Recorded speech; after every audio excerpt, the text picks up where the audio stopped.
The ones on the good soil are the people who hear the word but also hold on to it with good and honest hearts, producing a crop through endurance. லூக்கா 18:15. நல்ல நிலத்தில் விழுந்த விதைகளோ சீரிய நல் உள்ளத்தோடு வார்த்தையை கேட்டு அதை காத்து மன உறுதியுடன் பலன் தருகிறவர்களை குறிக்கும். இது கிறிஸ்து வழங்கும் வாழ்வு தரும் நற்செய்தி. கிறிஸ்துவே உமக்கு புகழ். இயேசுவில் அன்பார்ந்த சகோதர சகோதரி, அன்பார்ந்த பிள்ளைகளே, அன்பார்ந்த தொலைக்காட்சி விசுவாசிகளே, a checklist to persevere in the production of mature fruit of the Spirit. தூயாவின் கனிகளாக ஒன்று love, joy, peace, patience, kindness, goodness, faithfulness, gentleness and self control. கலாத்தியருக்கு எழுதிய திருமுகம் 5ஆம் அதிகாரம் 22-23 திருவசனம். தூயாவின் கனியோ அன்பு, மகிழ்ச்சி, அமைதி, பொறுமை, பரிவு, நன்னயம், நம்பிக்கை, கனிவு, தன்னடக்கம் என்பவை ஆகும். இவைகள்தான் பலன் கொடுக்கின்ற பல வகையான பலன்கள். வார்த்தை நம்முள் செயலாற்ற இவைகளை நாம் பயிரிட வேண்டும், கனிதர வைக்க வேண்டும். பல வகைகளிலே எவ்வாறு நீங்கள் பள்ளிக்கூடத்தில் படிக்கின்ற பல பாடங்கள் ஒரே ஒரு பாடம் மட்டும் படிப்பது அல்ல. எப்படி பல பாடங்களை படிக்கின்றீர்களோ அதே போன்று இந்த வாழ்க்கை கல்வி என்பது பல வகையான பலன்களை தர வேண்டும். இந்த வார்த்தை நம்முள் நிலைத்து நின்று அதில் பல வகையான எண்ணங்களையும் தத்துவங்களையும் நாம் தெரிந்து கொள்கிறோம். பால் கெமில்டனுடைய வார்த்தைகள், துன்பமும் நிரந்தரம் அல்ல, இன்பமும் நிரந்தரம் அல்ல, இதுவும் கடந்து போகும் என்கின்ற ஒரு சித்தாந்தத்தை நாம் வைத்து கொண்டோம் என்றால் சஞ்சலப்பட மாட்டோம் அல்லது மனம் கலங்க மாட்டோம். எதுவும் நிரந்தரம் இல்லை. கஷ்டமாக இருக்குதா? நிரந்தரமாக இருக்காது. துன்பமாக இருக்கிறதா? அது நிரந்தரம் அல்ல, முடிந்துவிடும், கடந்துவிடும். எப்படி சூரியனை மறைக்கின்ற மேகங்களை போல இந்த துன்பங்கள் நம்மை கடந்து செல்லும். மறுபடியும் இந்த சூரியன் உதிக்கும். Across the bridge there is no more sorrow அப்படின்ற ஒரு அருமையான ஆங்கில பாடல். இந்த வாழ்க்கையை கடந்து சென்ற பிறகு எத்தகைய துன்பம், துயரம், வேதனை இல்லை. ஆகவேதான் நித்திய இளைப்பாற்றி என்று அதை சொல்லுகின்றோம். ரெஸ்ட் இன் பீஸ் என்று கல்லறைகளிலே சிலுவைகளில் எழுதி வைக்கின்றோம். இனி அவர்களுக்கு இந்த உலகத்தினுடைய கவலைகளோ, துன்பங்களோ, துயரங்களோ, இக்கட்டுகளோ எதுவும் இருக்காது. அப்படிப்பட்ட ஒரு வாழ்வு நித்திய வாழ்வு. சென்ட் ஜோஸ் மரியாம் என்ற ஒரு அருமையான ஆன்மீக எழுத்தாளர் இவ்வாறு கூறுகின்றார்: engrave in your forehead with fire that we have all the reasons to walk with optimism through this world, with our soul getting rid of some many things that look absolutely necessary, for your Father knows what you actually need. Luca 12:30. And he shall provide. உமது நெற்றியில் அக்னியால் பொதிந்து கொள்ளுங்கள். சில பேர் நெற்றியில் இந்த பொறித்து கொள்வார்கள், வரைந்து கொள்வார்கள், பச்சை குத்தி கொள்வார்கள், சிலுவை போல் கையில் எல்லாம் பேர் குத்திக்குவாங்க, எல்லாம் படம் வரைவாங்க.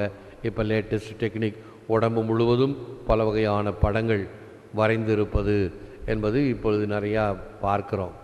ஆனால் இந்த ஆன்மீக அறிஞர்கள் அவனுடைய நெற்றியிலே அந்த அக்னியால், பரிசுத்தாவினுடைய அந்த அக்னியால் பொதிந்து கொள்ளுங்கள். யூதர்கள் என்ன செய்வாங்க, ஒரு சின்ன டப்பாவை கட்டிக்குவாங்க. அதில் அந்த சட்டத்தினுடைய சாரம் இருக்கும். உன் ஆண்டவராகிய கடவுளை உன் முழு உள்ளத்தோடும் முழு உள்ளத்தோடும் முழு நெசத்தோடும் ஆன்மாவோடும் அன்பு செய்வாயாக. ஸ்கேமா இஸ்ராயேல் என்பது அந்த சிறிய பெட்டியில் நெத்தியில் கட்டிக்கிட்டு செபிப்பாங்க. எருசலேமுக்கு போனால் அதெல்லாம் பார்க்கலாம். ஆக அப்படி அல்ல, உன்னுடைய நெற்றியிலே அக்கினியின் அந்த ஆவியின் அக்கினியால் புரிந்து கொள்ளுங்கள், இவ்வுலகில் நல்லுணர்வுடன் நடக்க எல்லா காரணங்களும் உண்டு. தேவையானவைகளை கூட விட்டுவிட மன வலிமையும் பெறுவோம். இது நமக்கு தேவை, இது நமக்கு தேவை என்று சேர்த்து வைக்க வேண்டிய தேவை கிடையாது. மன வலிமை பெறுவோம். ஏனெனில் நம் வானகத் தந்தைக்கு தெரியும் நமக்கு என்ன வேண்டும் என்று. ஆக எதை எப்பொழுது கொடுக்க வேண்டும் என்று நம் தந்தை அறிவார். இதை உணர்ந்து நம்முடைய வாழ்க்கையை லகுவாக வைத்து கொள்ள வேண்டும். லெஸ் லக்கேஜ் மோர் கம்ஃபர்ட் என்று. இப்பொழுதெல்லாம் எல்லாவற்றையும் சுருக்கி வைத்து கொள்ளக்கூடிய வகையில் இந்த விஞ்ஞானம் வளர்ந்திருக்கிறது. நேற்றைய தினம் சொன்னேன், பல வகையான புத்தகங்கள், பல வகையான நோட்டு புத்தகங்கள், பல வகையான ஃபைல்கள் எல்லாம் பெரும் மூட்டையாக அவைகளை எல்லாம் இப்பொழுது ஸ்கேன் எடுத்து ஒரு சின்ன பென் டிரைவில் அனைத்தையும் சேர்த்து வைத்திருக்கிறோம். முன்பெல்லாம் சொல்லப்போதெல்லாம் எனக்கு ஒரு சந்தேகம் வரும். இறைவன் அனைத்தையும் தன்னுடைய உள்ளங்கையில் தாங்கி கொண்டு இருக்கிறார் இந்த உலகத்தையே. இது எவ்வளோ பெரிய உலகம், இது எப்படி கடவுள் தன்னுடைய உள்ளங்கையில் தாங்கி இருக்கிறார் என்று இப்பொழுது நன்றாக புரியும். ஒரு சின்ன சிப் போதும் அனைத்தையும் தாங்கிக் கொள்வதற்கு. இந்த பென் டிரைவில் முன்னாடி வந்தப்போ 1 GB என்று சொன்னாலே பெருசு. ஆகவே எம்பியாகத்தான் இருந்தது. அது ஜிபின்னு சொல்லும் பொழுதே பெருசாக இருந்தது. இப்போ 32 MB அளவுக்கு ஒரு சின்ன பென் டிரைவில் அவ்வளவு காரியங்களை சேர்த்து வைக்க முடியும். அவ்வளவு மகத்தான விஞ்ஞான கண்டுபிடிப்பு. ஆக மனிதன் படைக்கக்கூடிய விஞ்ஞானமே இவ்வளவு சிறப்புமிக்கதாக இருக்கும் என்றால் கடவுள் நிச்சயமாக அனைத்தையும் தாங்கிக் கொள்ளக்கூடியவர் என்பதை உணர்கிறோம். எனக்கு வலுவூட்டுகிறவன் துணை கொண்டு எதையும் செய்ய எனக்கு ஆற்றல் உண்டு. பிலிப்பியருக்கு எழுதிய திருமுகம் 4ஆம் அதிகாரம் 13ஆம் வசனம்.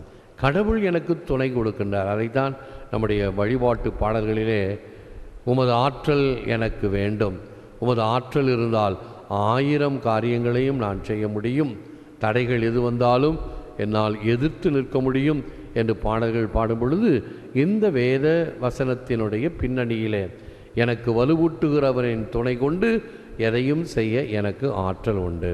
இத்தகைய கருத்தின் பின்னணியில் செபிப்போம். முழுதால் இருப்போம். Lord Jesus, faith in your word is the way to wisdom. To ponder your divine plan is to grow in the truth.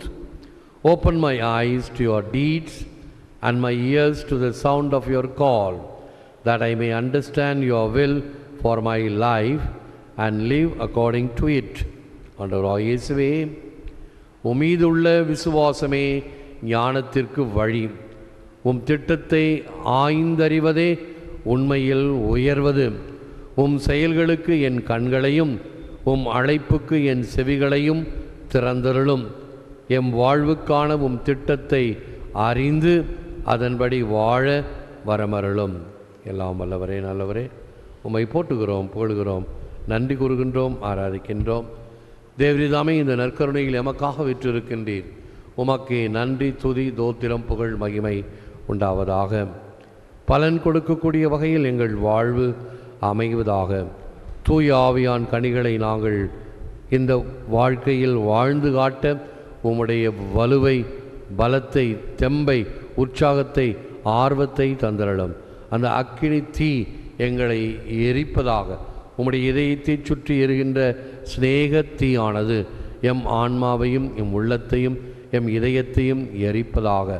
சுற்றி நின்று எரிந்து கொண்டு எம்முள் இருக்கக்கூடிய தன்னலம், சுயநலம் இவைகளை களைந்து எரித்து பிற நலத்தை பேணக்கூடியவர்களாக இருக்கச் செய்தருளும்.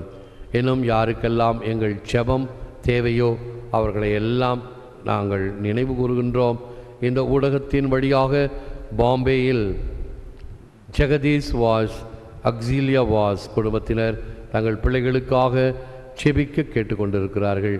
ஜிசேல் ஜோனாத்தன் கனடாவிலே குழந்தை பெற்றுக்காக செபிக்கின்ற இந்த தொடர் வேண்டுதலில் தங்களையும் இணைத்து கொள்ளவும். கேரின் விசா கிடைப்பதற்காக செபிக்கவும் கேட்டுக்கொண்டிருக்கிறார்கள். இப்படி எண்ணில்லாத மக்கள் நம்முடைய ஊடகங்களின் வாயிலாக நம்மோடு கூட சேர்ந்து செபித்து கொண்டிருக்கின்ற வல்லமையான நேரத்தில் ஆண்டவரே, இவர்களுக்கு இவைகளை எல்லாம் அருள் பாலித்தருளும்.